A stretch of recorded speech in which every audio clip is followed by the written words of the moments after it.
Assalamualaikum warahmatullahi wabarakatuh. Nama saya Ibnu Arabi, NIM 16514080 dari Sekolah Teknik Elektro Informatika 2014. Di sini saya mau laporan tentang tugas saya, tugas pengantar rekayasa desain dengan pembimbing Kak Reza dan Pak Ari. Jadi di sini adalah kunjungan INDMF 2014 kemarin. Saya dengan kelompok saya berkunjung ke 5 produk. Yang pertama itu ada New Jalak, terus ada Sisoft, ada Smooth Up, keempat satelit simulator, kelima 3D scanner and printer. Untuk yang New Jalak ini sebuah produk rancangan rancangan mobil listrik. Jadi mobil listrik itu ada 3 bagian, ada yang bagian desainnya, bagian mesinnya, dan ada yang bagian rancangan pelengkapnya. Nah, New Jalak ini itu sebagai pelengkap seperti lampu, terus Windows otomatis, terus alarm mobil. Nah, jadi seperti mobil pada umumnya lah. Terus kelemahan New Jalak sendiri ini kualitasnya masih belum bisa dipercaya, soalnya belum diuji coba secara langsung seberapa bagus atau seberapa canggih jadi perancang yang ini. Terus yang kedua itu Sisoft itu sebuah alat hardware dan aplikasi yang berbasis tentang kesehatan. Jadi kalau yang aplikasinya itu seperti kayak ada konfirmasi dengan rumah sakit, lalu kita memiliki aplikasi itu, kita bisa nanya kesehatan kita, terus keluhan yang kita punya itu apa, nanti kita bisa tahu penyakit kita itu apa. Terus kalau hardware-nya itu seperti kayak cermin. Jadi cermin itu bisa memberitahu kesehatan kita pada saat itu. Terus desktop, mouse itu kayak ngasih tahu kita kapan batas maksimum kita memakai laptop, seperti itu. Untuk kelemahannya sendiri sih sedikit sih, tapi di yang hardware jam tangan itu, jam tangannya masih terlalu besar prototipenya. Jadi seperti besar banget, masih tidak baik untuk dilihat sepertinya. Terus untuk yang Smooth Up ini seperti seperti map pada aplikasi yang lain juga, pengantar peta seperti itu. Tapi di sini petanya berbeda, jadi kita bisa tahu secara detail. Misalkan teman saya dia ada di mana, kita bisa tahu secara detail lokasinya. Terus kayak lokasi-lokasi bangunan, jalanan, tempat istirahat, tempat rekreasi atau yang lainnya, itu secara detail terlihat jelas di Smooth Up ini.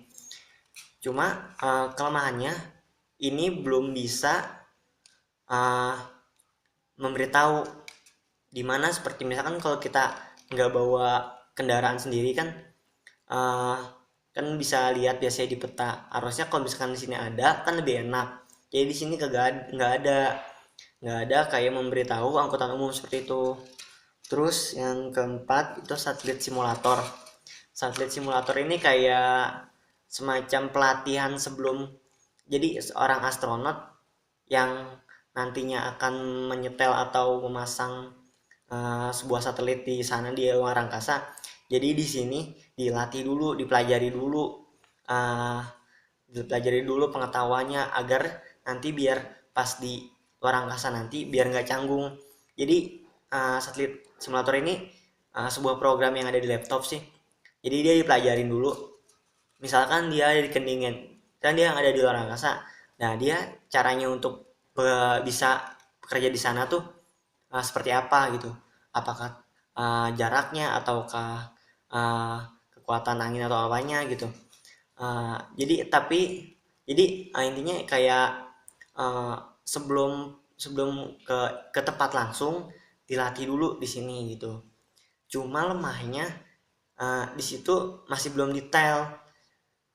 maksudnya masih belum detailnya tuh tentang jarak dia dan satelit, terus jarak satelit dan bumi, terus rentang waktunya itu masih belum detail di situ lemahnya. Terus 3D scanner and printer. Jadi kayak ada alat robot gitu.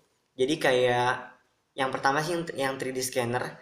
Jadi kalau misalkan ada benda tiga dimensi, di scan sama dia, langsung di scan sama dia. Terus nah yang 3D printernya dari scan dia langsung nyambung ke 3D printer, langsung dibuat 3D printer pakai pakai bahan plastik. Jadi yang tadi uh, di scan terus langsung dibuat miniaturnya pakai 3D printer di situ. Dan itu rentang waktunya tergantung lama pembuatannya tergantung tergantung kesulitan atau kemudahan dari si benda itunya. Jadi kayak misalkan bisa juga dari yang gambar kayak seperti Menara Eiffel itu kan di scan terus disambung ke 3D printer. Nah, dibuat di 3D printer. Kan kalau Menara Eiffel itu kan detail banget. Jadi antara 2 sampai 3 jam jarak waktunya. Tapi kelemahnya itu kan uh, kedetailannya harus diuji. Nah, di situ detail masih kurang detail.